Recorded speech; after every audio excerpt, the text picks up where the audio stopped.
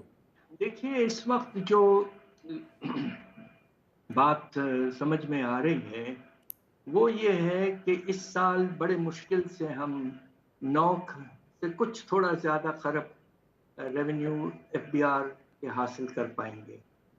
بات چیت جو چل رہی ہے آئی ایم ایف کے ساتھ وہ شاید اس حد تک ہے کہ 12.9 کھرب تک آپ اسے لے جائیں.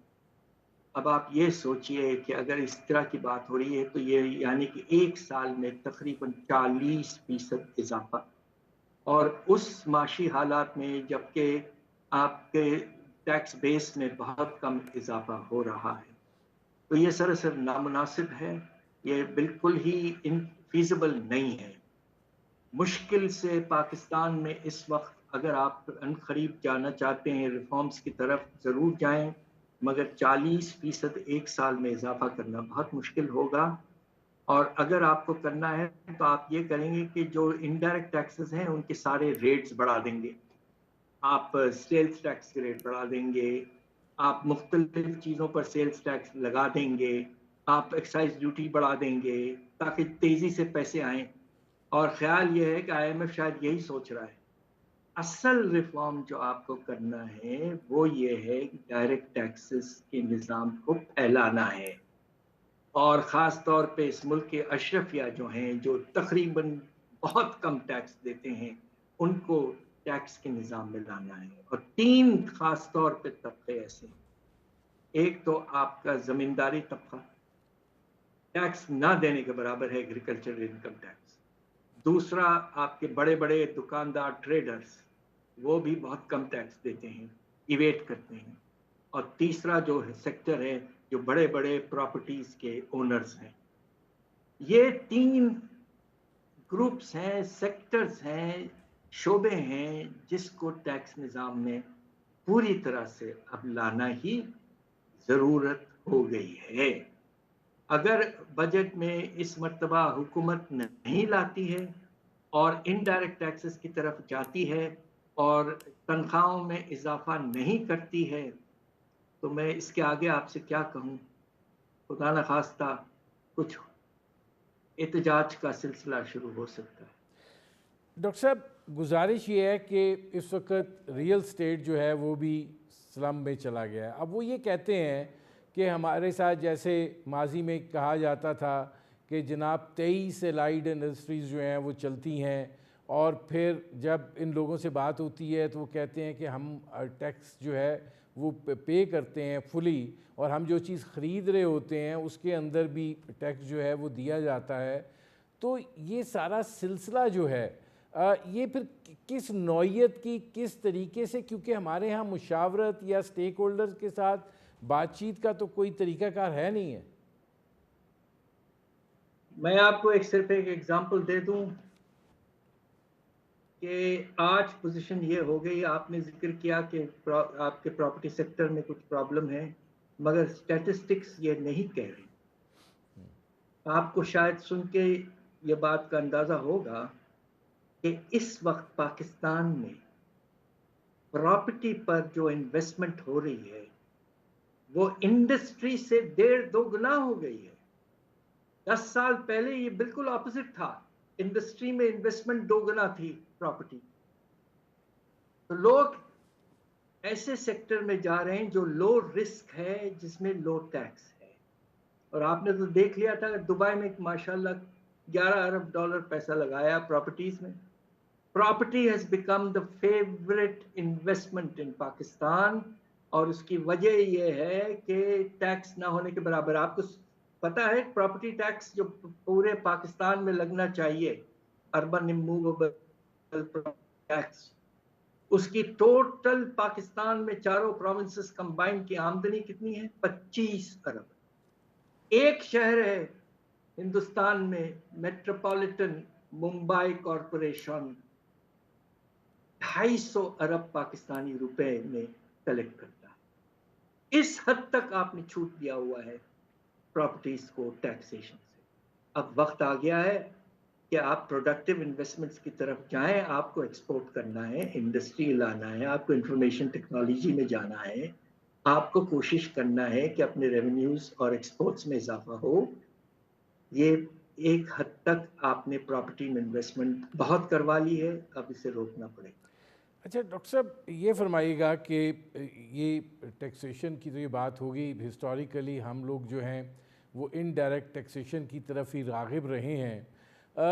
آپ کو کیا لگتا ہے کہ یہ جو بجٹ آ رہا ہے یہ ظاہر ہے آئی ایم ایف اس میں پوری طرح انوالو ہے, وہ چیزوں کو بڑی سختی کے ساتھ مانیٹر کر رہے ہیں. آپ کو لگتا ہے کہ یہ جو آنے والا بجٹ ہے یہ کچھ معیشت کو ہلا جلا سکے جو اس وقت نہیں اس طریقے سے چل پا رہی؟ دیکھیے, اس کو چلا پلانے کے لیے 2-3 چیزیں بہت ضروری. ایک تو ٹیکس کے نظام کو پھیلانا ہے, اور میں نے جن شعبوں کا ذکر کیا ہے وہاں آپ کو کوشش کر کے ریونیوز بڑھانا ہے. دوسرا, جو فیڈرل گورنمنٹ ہے حد سے زیادہ پھیل گیا ہے. آپ اس وقت 40 ڈویژن سے زیادہ ہیں. ہماری کیلکولیشن یہ ہے کہ 18ویں ترمیم کے بعد مشکل سے فیڈرل لیول پر 12 سے 13 ڈویژن ہونے چاہیے. تیسری طرف جو سب سے بڑا مسئلہ بن چکا ہے, اور وہ یہ ہے کہ آپ کے اسٹیٹ اونڈ انٹرپرائزز, اور جس میں آپ کا پاور سیکٹر انکلوڈڈ ہے, ان کی جو ٹوٹل سبسڈی وغیرہ وغیرہ جو آپ پے کرتے ہیں بجٹ کے تھرو, یہ تقریباً 1500 سے اب 1800 ارب تک جا چکا ہے. نتیجہ یہ ہے کہ اگر آپ نے یہ بڑے خرچے کم نہیں کیے اور دوسری طرف آپ نے ریونیوز کو میں بڑھایا نہیں, تو ہوگا یہ کہ آپ کا جو بجٹ کا خسارہ ہے وہ آسمان تک رہے گا. اب اس سال اندازہ یہ ہے کہ بجٹ کا خسارہ جو ہے وہ کم از کم 8,500 ارب تو ہوگا. یعنی کہ اس وقت آپ کے قرضوں کا بوجھ تیزی سے بڑھ رہا ہے. اگر روپے کے قدر میں کمی آتی تو اس وقت خدا نخواستہ آپ کا جو قرضوں کا بوجھ ہے وہ آپ کے اکانومی کا 80% سے بھی بہت زیادہ ہو چکا ہوگا. تو یہ پوزیشن ہے آپ کی. آپ کو اب بڑے اقدامات لینے ہیں, ملک کو آگے لے جانا ہے, ورنہ حالات اور خراب خدا اچھا اب نخواستہ یہ ہو فرمائیے گا, ایک اور اہم سوال ہے ڈاکٹر صاحب, اور وہ یہ ہے کہ آئی ایم ایف جو ہے وہ چاہتا ہے کہ روپے کی قدر جو ہے اس میں کمی ہو. اب ہمارے جو تھوڑا بہت استحکام آیا ہے وہ اس روپے کی سٹیبلٹی کی وجہ سے, اس کے استحکام کی وجہ سے آیا ہے. یہ آئی ایم ایف کی جو شرائط ہوتی ہیں وہ ساری کی ساری جو ہے وہ جس ملک کو قرضہ دے رہا ہے اس کے بنیادی جو مفاد ہیں اس کے کیوں خلاف ہوتی ہیں؟ دیکھیے, آپ کے ایکسچینج ریٹ میں کچھ اضافہ اس لیے ضروری ہوتا ہے کہ اگر ایک ملک میں افراط زر کی رفتار 20 یا 24% ہو, جو کہ اس سال ہوگی, اور دنیا بھر میں افراط زر کی رفتار 4 یا 5% ہے, تو یہ جو فرق ہے اس کو ریفلیکٹ ہونا پڑتا ہے, ورنہ ایکسپورٹرز بری طرح سے مار کھا جاتے. اب ہمارے ایکسپورٹرز کا یہ دیکھیے کہ اس سال جو ایکسپورٹ کی والیوم ہے, یعنی کہ کوانٹٹی جو ہے, پاکستان بیورو کہہ رہا ہے کہ 5 سے 6% کمی آئی ہے اس میں. اور اس کی بہت بڑی وجہ کیا ہے کہ ایک طرف جو قیمتیں ہیں ان جو ملتے ہیں ہمارے ایکسپورٹرز کو روپے میں, اس میں کوئی اضافہ نہیں. البتہ جو کاسٹ ہے اس میں بے تحاشا اضافہ ہے, بجلی, گیس وغیرہ کے نرخوں میں. اس کے نتیجے میں ہمارے ایکسپورٹرز سکویز ہو گئے, اور جو مختلف ہم نے سبسڈیز وغیرہ دیے تھے آئی ایم ایف پریشر کی وجہ سے سب وڈرا.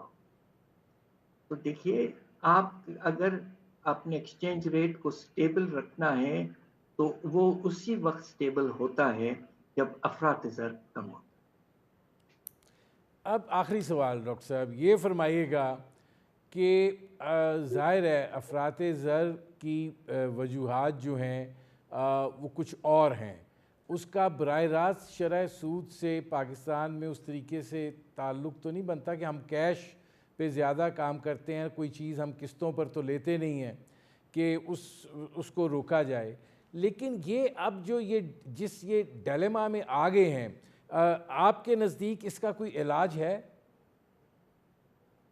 اس چیز کا کہ افراط زر جو ہے اب نیچے آیا ہے, دوسری طرف روپے کی قدر جو ہے وہ مزید نہ گرے, کم از کم یہاں رکے یا تھوڑی بہتر ہو کہ ہم پھر اس روپے کی قدر گرانے کی طرف چلے جائیں اور ہمارا افراط زر اس سے زیادہ بڑھتا ہے. بات دراصل یہ ہے کہ بجٹ کی کیلکولیشنز میں سنا یہ ہے کہ منسٹری آف فائنینس نے 295 روپے فی ڈالر پہ کیلکولیشنز کیے ہیں, تقریباً 15 روپے سے زیادہ انہوں نے گراوٹ اینٹیسپیٹ کیا ہے. آئی ایم ایف نے جو پروجیکشن کیا ہے اگلے سال کا پروگرام جب آئے گا 300 تقریباً 30 روپے پہ, تو یہ خطرہ ضرور موجود ہے کہ آنے والے سال میں روپے کی قدر میں کچھ کمی آئے گی. مگر اس لیے بھی بات جس طرح میں نے آپ سے کہا ہے کہ کچھ حد تک اس لیے ضروری ہوتا ہے کہ آپ کو اپنے ایکسپورٹرز کو انسینٹیو دینا ہے, ان کی قیمتیں اچھی ہونی چاہیے, اور دوسری طرف آپ درآمدات کو بھی کنٹرول کرنا چاہتے ہیں تو ایکسچینج ریٹ کو استعمال کرتے ہیں. ہوا یہ کہ اسٹیٹ بینک نے فزیکلی کنٹرول کر کے شارٹیجز کریٹ کر دی ہیں. اب آپ کو پتا ہے اس وقت پاکستان میں دوائیوں کی کمی ہو گئی ہے, کچھ آپ کو اس بات کا علم ہے؟ جی جی. تو نتیجہ یہ ہے کہ آپ کو سوچ سمجھ کے آگے بڑھنا ہے. میرا تو خیال یہ ہے کہ سر سود کم ہونا چاہیے 22% سے, اور ایکسچینج ریٹ میں اتنا ہو کہ جو ہمارے ہاں افراط زر کی رفتار رہی ہے اور دنیا میں جو رفتار ہے, جو فرق ہے وہ اتنا ہو, بس اس سے زیادہ گراوٹ نہ آئے ایکسچینج ریٹ میں. یہ سینسیبل پالیسیز ہیں. اب دیکھیے آنے والے مہینوں میں ہماری جو اس وقت کی حکومت ہے وہ کس طرح اکانومی کو چلاتی ہے اور مینج کرتی ہے. بس ہم سب کی دعا ہے کہ انشاءاللہ کامیابی سے آہستہ آہستہ ہم آگے بڑھیں گے اور ہم اپنے ملک کو آگے لے جائیں. بہت شکریہ ڈاکٹر حفیظ پاشا. ناظرین, یہ تھے سابق وزیر خزانہ ڈاکٹر حفیظ پاشا, ان کی آپ نے گفتگو سنی. وقت ہوا ہے مختصر سے بریک کا. بریک سے جب واپس آئیں گے تو آج سائفر کیس میں بانی پی ٹی آئی اور شاہ محمود قریشی کو بری کر دیا گیا ہے, یہ ایک اہم ڈیولپمنٹ ہے. اور اس کے ساتھ ساتھ سپریم کورٹ کے اندر مخصوص نشستوں کے حوالے سے جو سماعت ہے اس کا بھی آغاز ہو چکا ہے. دیکھنا یہ ہے کہ معاملات کس طریقے سے آگے بڑھتے ہیں. ملتے ہیں اس بریک کے بعد. Welcome back.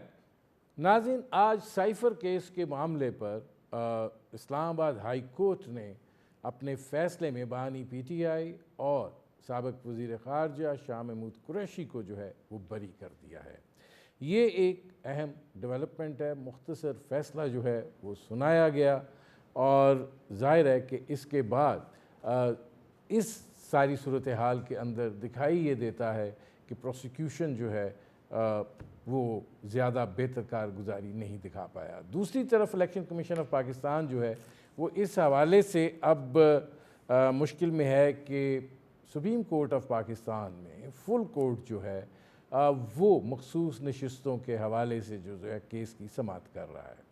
اور آج کی کیس کی جو صورتحال رہی ہے اس کے اندر ظاہر ہے کہ یہ کل تک چلا گیا ہے, لیکن جو ججز کے ریمارکس آئے ہیں وہ کافی سخت تھے.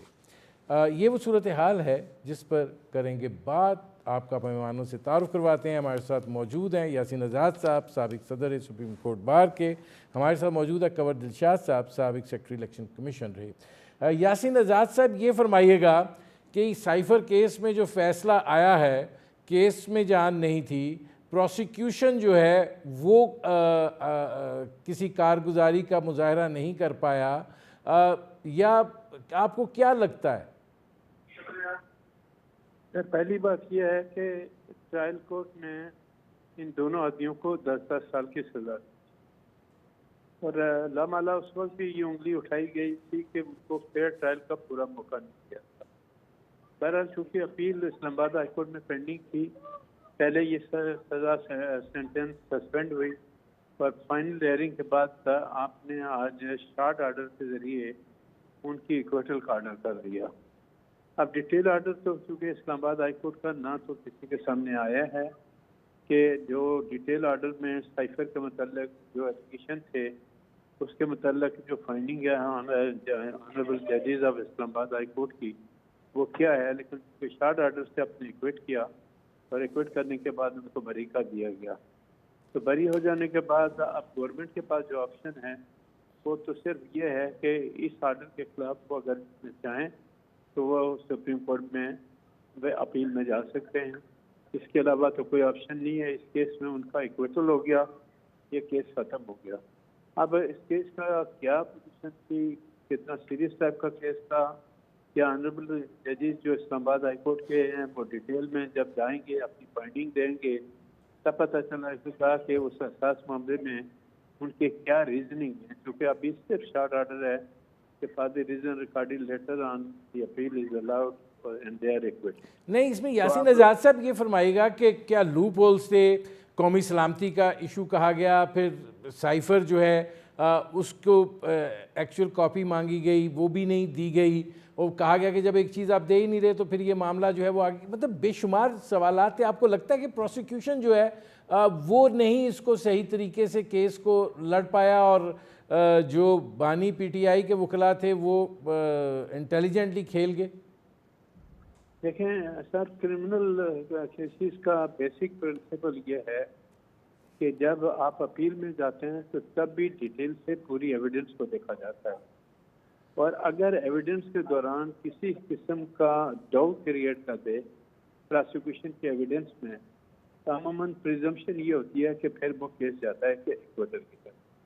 اب ظاہر ہے کہ جو انٹائر ایویڈنس ہے آنریبل ججز آف اسلام آباد ہائی کورٹ نے کیا کن گراؤنڈ پہ کیا، معاملہ تو میرے نزدیک کافی سیریس تھا، اور جو ڈاکومنٹ تھا وہ ایک پروہیبٹڈ ڈاکومنٹ تھا جو پبلکلی نہیں لہرایا جا سکتا تھا، اور آپ اس پہ ایویڈنس آپ نے ریڈ کی نہیں کی، اس لیٹر کو پروڈیوس نہیں کر سکے، تو لیٹر کا اگر ایویڈنس کے دوران وہ لیٹر آیا ہی نہیں ہے، اس کو کوئی بیس نہیں بنایا گیا، پرائم منسٹر سابقہ نے کہہ دیا کہ جی وہ کاپی اس کی میرے پاس نہیں ہے، سیکرٹری نے کہہ دیا کہ جی وہ کاپی ہمارے پاس نہیں ہے، تو وہ لیٹر جو آپ نے 4-5 ہزار کے مجمع میں لہرا کے لوگوں کو دکھایا تھا، وہ لیٹر پھر کہاں گیا اور اس کی بیسک ذمہ داری کس کی آتی ہے، یہ آنریبل ہائی کورٹ کے جو ڈیٹیل آرڈر ہوگا اس سے جا کے پتہ چلے گا کہ جج صاحبان نے کیا فائنڈنگ ہے۔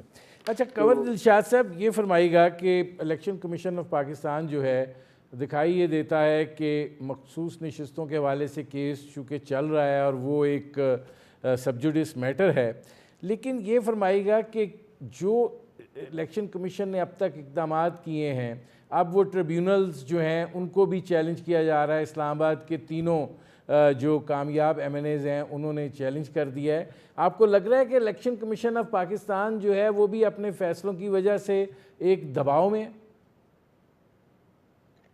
دراصل پہلی بات تو اہم بات یہ ہے کہ واقعہ بات درست فرمایا آپ نے کہ جو الیکشن ٹریبیونل کے حوالے سے الیکشن کمیشن آف پاکستان دباؤ میں نہیں ہے، لیکن جس انداز سے ان کا پوائنٹ آف ویو یہ ہے کہ ہمارا جو آئین قانون جو ہے الیکشن ایکٹ کا جو سیکشن 140 ہے، اس میں یہ کہا گیا ہے کہ جو آپ الیکشن ٹریبیونل مقرر کریں تو پھر الیکشن کمیشن اور متعلقہ ہائی کورٹ کے چیف جسٹس کے مابین مشاورت اور بڑی میننگ فل جو ہے وہ ہونی چاہیے، مشاورت بڑی بامقصد، اس کے تحت پھر یہ الیکشن ٹریبیونل بنتے ہیں۔ اب یہاں یہ صورتحال پیدا ہوئی ہے جہاں سے ہماری اطلاع کے مطابق کہ لاہور ہائی کورٹ کے جسٹس شاہد کریم صاحب نے ایک فیصلہ لکھا اور انہوں نے یہ کہہ دیا chief justice Lahore high court کو کہ آپ الیکشن ٹریبیونل مقرر کر دیں، تو وہ 6 جو ہیں وہ الیکشن ٹریبیونل مقرر کرنے تھے، اس پر الیکشن کمیشن نے کہا کہ نہیں، آپ پینلسٹ نہ بھیجیں، اور نہ بھیجنے کے بعد پھر یہ ہماری ثوابدیدی اختیارات ہیں کہ ہم کسی جج کو اپوائنٹ کریں یا ڈراپ کریں۔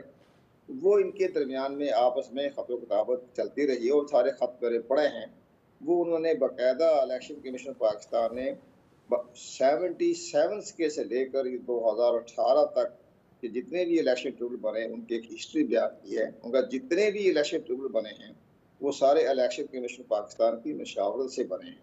اب آپ اب یہ کیا لاہور ہائی کورٹ کے چیف آنریبل چیف جسٹس نے کہ ایک لاہور کے لیے جو ہماری کیپٹل سیٹ ہے وہاں ایک ٹریبیونل کے لیے ایک جج کا نام بھیج دیا اور ایک انہوں نے بھاولپور ملتان کا بھیجا. اس پر الیکشن کمیشن نے کہا جی آپ پینل بھیجیں 3 ججوں کا, اس کے بعد ہم فیصلہ کریں گے. تو انہوں نے کہا نہیں جی ہم فیصلہ کرنے کے خود ہی مجاز ہیں. تو یہ بڑی آپس میں ان کی چل رہی ہے. اور اس پر الیکشن کمیشن پاکستان جو خط لکھا ہے وہ خط بھی ہمارے پاس موجود ہے. جو خط لکھا ہے انہوں نے اس پہ انہوں نے یہ لکھا ہے کہ جناب ہمارے پاس تو آئین کے آرٹیکل 222 کے تحت مکمل اختیارات ہیں. ہمارے کوئی اختیارات جو ہیں نہ کم نہیں کر سکتے, اضافہ کر سکتے ہیں. چیف الیکشن کمیشن کے اور الیکشن کمیشن کے اختیارات کو کم کرنے کی کوئی اختیارات نہیں ہے آرٹیکل 222 کے تحت. آپ کے جو فیصلے آ رہے ہیں وہ تو ہمارے اختیارات پر قدغن لگائی جا رہی ہے, ہمارے اختیارات کو چیلنج کیا جا رہا ہے. تو ہمیں ان کے فیصلوں پہ جو ہے ہمیں تحفظات ہیں.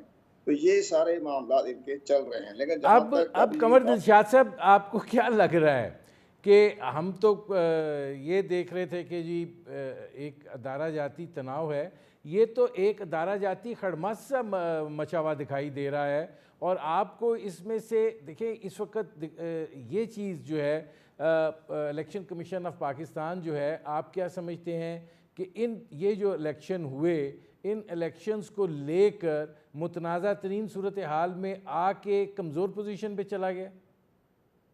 ہاں یہ تو ہوا ہے. اپنے آپ کا بڑا گہری ادراک ہے, نظر ہے آپ کی الیکشن پر بہت عرصے سے, بلکہ 2002 سے آپ کی ادراک ہے آپ کا. اس میں سب سے بڑی اہم بات ہی کنٹروورشل تو الیکشن کمیشن پاکستان اپنی بعض پالیسیوں کی بنا پر یا فیصلوں کی بنا پر تو ہر اداروں میں کنٹروورشل ہو جاتی ہے. لیکن یہاں سب سے بڑی اہم بات یہ ہوگی کہ جو حکومت پاکستان نے الیکشن کمیشن سے مشاورت کیے بغیر انہوں نے آرڈر جاری کر دیا اور انہوں نے کہا کہ آپ ریٹائرڈ ججوں کا تقرر کر سکتے ہیں. اس پر الیکشن کمیشن سے مشاورت نہیں کی, ہماری اطلاع کے مطابق انہوں نے خود آرڈر جاری کر دیا. اب جہاں تک یہ جو 3 سیٹیں ہیں اسلام آباد کی, اس پر جو الیکشن ٹریبیونل ہے اسلام آباد ہائی کورٹ کے جج ہیں, اس کے ممبر ہیں, چیئرمین ہیں اس کے ٹریبیونل کے, وہ فیصلہ کریں. ان کو نہیں کسی جگہ ٹرانسفر کیا جا سکتا. آپ اس کو ٹرانسفر کرنے کے لیے باقاعدہ اس کا طریقہ کار ہے, نوٹس جاری ہوتے ہیں تمام سٹیک ہولڈرز کو, اور اس کے بعد الیکشن کمیشن پاکستان فیصلہ کرتا ہے کہ آیا یہ ٹرانسفر کریں یا نہ کریں. لیکن اصولی طور پر یہ ٹرانسفر نہیں ہوتے کیونکہ اسلام آباد ہائی کورٹ کا جج جو ہے اس کو چیئرمین ہے, وہ تو برقرار میں رہے آتا گا. ہوں قمر دلشاد صاحب. اچھا, اس میں یاسین آزاد صاحب یہ فرمائیے گا کہ سائفر کا کیس جب بنا تھا تو اس وقت بھی بہت سی باتیں کی جا رہی تھیں, لیکن ایک بات تو طے ہے کہ ایک کاغذ جو ہے وہ لہرایا گیا اور پھر یہ کہا گیا کہ یہ سازش کی گئی, گو کہ اس میں سبھی پلٹ گئے. تو اب ایسی صورتحال میں آپ کو لگتا ہے کہ یہ اس کیس کا فیصلہ یہی آنا تھا جو آیا ہے؟ دیکھیں سر, ڈیٹیل ججمنٹ, جی یاسین آزاد صاحب, ڈیٹیل ججمنٹ تو ہمارے سامنے نہیں ہے, لیکن آپ یہ بتا دیں کہ سائفر کا وہ جو لیٹر لہرایا گیا تھا پبلکلی, وہ کس نے لہرایا تھا؟ کوئی عام آدمی تھا یا ایک سابق پرائم منسٹر تھا؟ اگر سابق پرائم منسٹر نے اس لیٹر کو لہرایا, لوگوں کو پرووک کیا, ایک دوسرے بڑے ملک کے ساتھ تعلقات کو خراب کرنے کی کوشش کی, تو ذمہ داری تو اسی آدمی کی تھی نا جس نے پبلکلی اس لیٹر کو لہرا کے لوگوں کو دکھایا تھا کہ وہ پروڈیوس کرتا اس لیٹر. اور اگر وہ لیٹر جب آپ کہتے ہیں گم ہو گیا اور اس پہ جب انویسٹیگیشن سٹارٹ ہوئی تو دیکھنا یہ پڑے گا کہ پراسیکیوشن نے اس معاملے میں کیا ایویڈنس کلیکٹ. پر لامالا ٹرائل کورٹ نے جب سزا دی تو وہ اس میں بھی تو ایویڈنس دیکھی ہوگی. بعض اوقات یہ ہوتا ہے کہ آج اگر ہائی کورٹ سے وہ ایکویٹل ہو جاتا ہے, کل سپریم کورٹ اگر اس آرڈر کو ہائی کورٹ کے آرڈر کو سیٹسفائڈ کر کے ٹرائل کورٹ کے ججمنٹ کو مینٹین کر دیتا ہے تو پھر کیا ہوگا؟ تو بہرحال یہ کیونکہ ہائی کورٹ کا جو اسلام آباد ہائی کورٹ کا فیصلہ اپنی جگہ پہ ہے, لیکن شارٹ آرڈر ہے. ریزننگ کا کوئی پتہ نہیں کہ اس پہ کیا ریزننگ کیا ہے. تو جب تک ریزننگ آدمی پڑھ نہ لے کہ اس پہ جیسا ایبان نے ایشوز کو ڈیسائڈ کرتے وقت آپ نے کیا آبزرویشن دی, کیا فائنڈنگ دی, تب جا کے پتہ چلے گا کہ کیا صورتحال ہے. لیکن یہ معاملہ کوئی اتنا آسان نہیں تھا، یہ بڑی سیریس نیچر کا تھا. جا رہا ہے. آج کل ٹھیک ہے. ہمارے ادارے بڑی عجیب و غریب صورتحال اختیار کرتے جا رہے ہیں. ہر آئینی ادارہ اپنے آپ کو یہی سمجھتا ہے کہ وہی سارا کچھ ہے، اور پھر ایک دوسرے کے معاملات میں مداخلت کرتے ہیں. اور آج کل جس طرح ہماری جو کسی زیر حساب ہے سارا کیا کہہ رہے ہیں؟ میں یاسین رضا صاحب آتا ہوں. قمر دلشاد صاحب، اب یہ فرمائیے گا کہ یہ جو ظاہر ہے کہ آپ بھی الیکشن کمیشن آف پاکستان میں رہے ہیں، اب یہ جو election commission of Pakistan versus judiciary والا معاملہ ہے، کیا آپ کو یہ ٹکراؤ بڑھتا ہوا دکھائی دے رہا ہے؟ ہاں، اس میں ٹکراؤ کے امکانات موجود پائے جا رہے ہیں. آپ نے درست نشاندہی کی ہے. اس میں سب سے بڑی اہم بات یہ ہوئی ہے کہ راجہ سلیمان اکرم صاحب جو ہیں، انہوں نے شاہد کریم جو ہے لاہور ہائی کورٹ کے جج، ان کی عدالت میں ان کو ایک الیکشن ٹریبیونل میں ان کا نام آیا. لاہور ہائی کورٹ کے چیف جسٹس نے شاہد کریم صاحب کا نام دیا، آنریبل جج ہے اس لاہور ہائی کورٹ کے. اس پر الیکشن کمیشن پاکستان نے ان کا نام ڈراپ کر دیا. یعنی آپ 3 نام بھیجیں، ایک نام بھیجنے پہ آپ مزاج نہیں. اس پر تھوڑا سا ٹکراؤ ہوا، اختلافات ہو گئے. سب کے ساتھ امیڈیٹلی چیف الیکشن کمیشن کے خلاف ایک لاہور ہائی کورٹ میں پٹیشن داخل کر دی گئی کہ آپ چیف الیکشن کمیشن بننے کے اہل ہی نہیں ہیں. ان کی تقرر کو چیلنج کر دیا گیا. اب وہ بھی جو ہے تو نا لاہور ہائی کورٹ نے اس ایکسیپٹ بھی کر لیا. اس کی ہیئرنگ شروع ہونے والی چند روز میں. اب چیف الیکشن کمیشن کو ہٹانے کا طریقہ تو آئین کے آرٹیکل 209 میں لکھا ہوا ہے کہ اب باقاعدہ ٹھیک ہے، اگر وہ کنڈکٹ ٹھیک نہیں ہے تو آرٹیکل 209 ہے. لیکن یہ تو نہیں ہو سکتا نا کہ کسی ہائی کورٹ میں یا سپریم کورٹ میں کسی کی اتھارٹی کو، ادارے جو ہیں آئینی ادارے کے کسی سربراہ کو یا ممبر کو آپ چیلنج کر دیں. اس پر الیکشن کمیشن پاکستان بھی بڑا سخت سٹینڈ لے رہا ہے. اب ممکن ہے جو اگر نوٹس جاری ہوگا چیف الیکشن کمیشن کو، وہ پیش ہی نہیں ہوں گے کہ جی آپ کے اختیارات ہی نہیں ہیں. تو یہ ساری چیزیں تو درمیان میں ہوئی ہے. لاہور ہائی کورٹ کی طرف سے بھی ہوئی ہے، اور آنریبل جج ہیں، بڑے قابل ترین جج ہیں شاہد کریم صاحب، ان کی کا طرف سے بھی ہوئی ہے. معاملہ ادھر ہی جا رہا ہے. بہت شکریہ قمر دلشاد صاحب، بہت شکریہ یاسین آزاد صاحب. ناظرین، آپ نے ہمارے پینل کے شرکاء کی گفتگو سنی. اب تک کے لیے اتنا ہی. اجازت دیجیے. اللہ حافظ.